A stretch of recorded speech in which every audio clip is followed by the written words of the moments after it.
For Kenny and Marina Dalglish, keeping football in the limelight away from children Paul, Kelly and Lindsay is all important.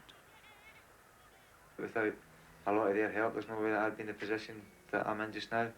Although people maybe think it's a glamorous life, they had to go without a lot of things for the sake of my career, and they've done that.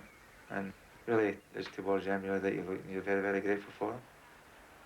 I've got a job of work to do here. I accept the fact that there's a certain amount of access that you've got to give to the media. But I think really your family is a private thing.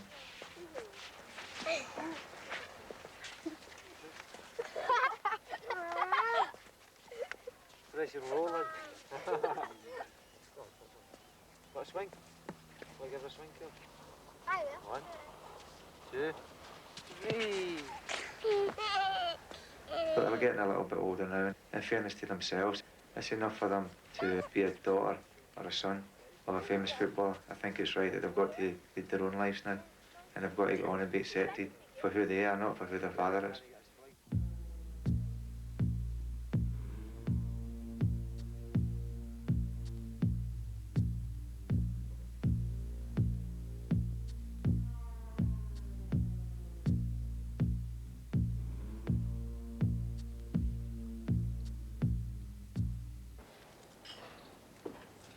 The big game doesn't only affect the players. While outside the turnstiles click frantically, behind the scenes preparations to please board members, sponsors and guests, as well as coping with the sellout crowd, stretch even Anfield's resources. And it isn't just on the field of play that Liverpool Football Club strives for perfection. The fans roll up for an afternoon of entertainment, excitement and tribalism, the blend at which football excels. But in the 1980s, the strengths which attract the masses are obliged to coexist with lunacy.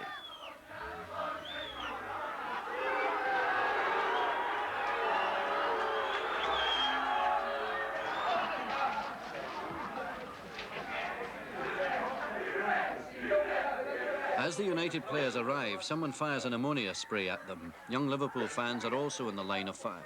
Come on. It's the kind of nightmare incident which Liverpool, more than most, could do without.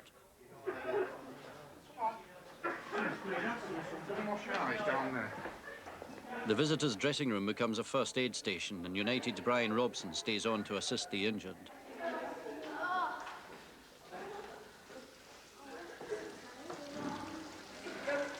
Go on, do you want to roll your eyes under there? Yeah. Back to the real business of the afternoon, manager Dalglish has left himself out of the team, and the fans will not appreciate this act of self-sacrifice. Liverpool, says the conventional wisdom, are never quite the same when he's not in the park. Dalglish feels that a team being built for the future must learn to operate without him. This afternoon, his managerial priority after that unwelcome diversion is to keep things calm and light-hearted. That cap's got 4 the badge, lads. Your souvenir club colours. He's taken on a job that whoever took it would have found it difficult, but he's coped with it very, very well. I think he's had to make a decision whether he was going to play or whether he was going to manage. And I think he's opted, maybe sensibly and quietly, to opt out of playing too much. I think that's been a good point, because I think player-manager's job is almost impossible. Obviously, he's in a difficult situation, particularly at Liverpool, where they have so many top-class players. But I'm sure Kenny, when we all get to that stage where the heart wants to do it, but the legs don't, you know, even if it's, and for someone as great as Kenny, even that few inches where you don't quite get there, you can't quite make it, is a big difference for a great player. I believe he should keep playing until his legs give out, because you'll find that his playing days are his best days. And once you stop playing, that's when the worries start. Because as a player, I mean, you've only worried about yourself, really. And you can have a great game and the team lose, and everybody still pats you on the back. But if you're a manager and the team loses, nobody comes and pats you on the back. So you're carrying a can for the whole of the club.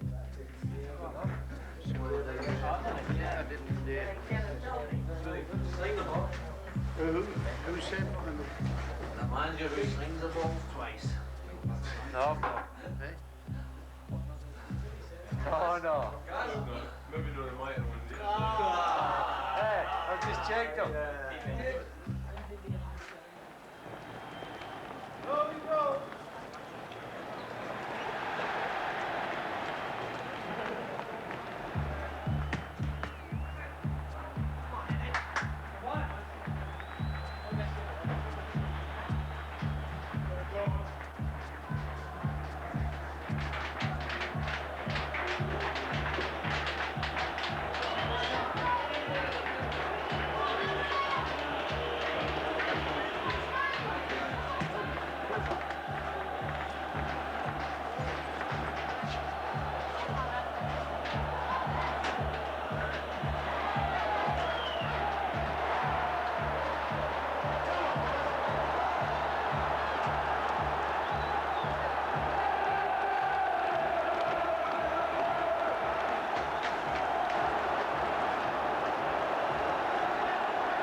the great players have not got a good record as far as managers come concerned, and let's hope he can.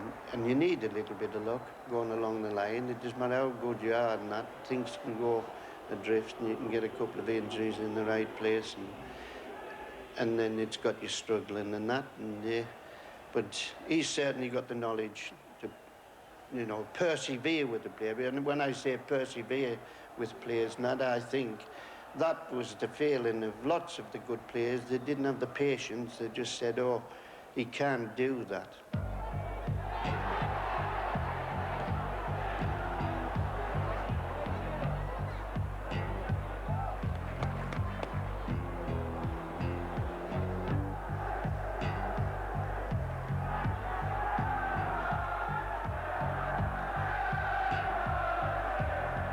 You can only try your best. If you're not good enough, you're not good enough. But I'd be the first to know if I wasn't going to be good enough. And I'd be the first to accept the fact that I wasn't good enough. I've got the same attitude to this job as I had as a player. I'll try my very best, give them what I've got to give them, and just hope that I'm going to be successful.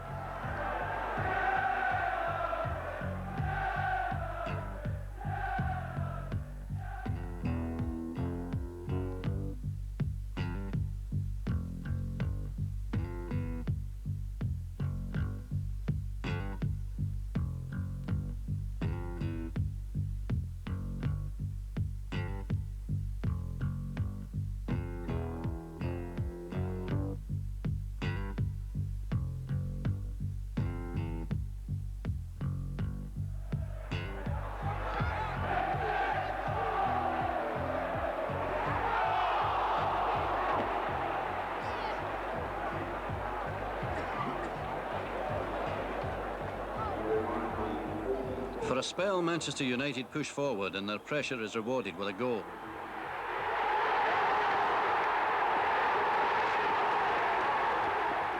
When you're losing, you don't want to give me in, really. You want to keep going and hope that you're going to get a goal, maybe to equalise or 2 goals to get in front. People say that sometimes being a manager, your future is dependent on other people's mistakes or other people's brilliance. And as a player, I've always been like that anyway, because there's no one player who could go through and be successful himself. He needs the help of his teammates, and I've always had tremendous help throughout my career. As a manager, I'm just looking for the same help that he had from players in the past.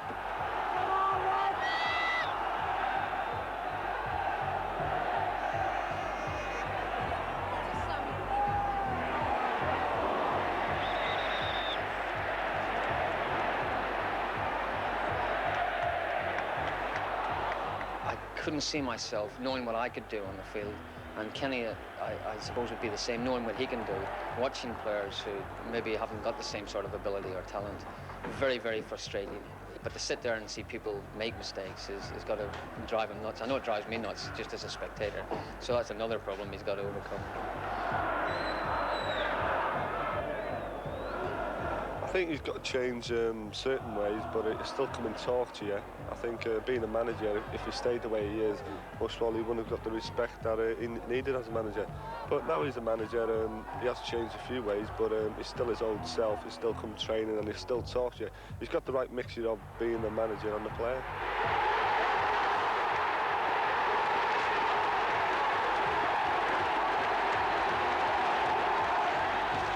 Opportunity to win, and to win you've got to score goals. That's what you've worked all week for, and when to see one get in, that's probably relief as much as enjoyment or whatever you want to call it.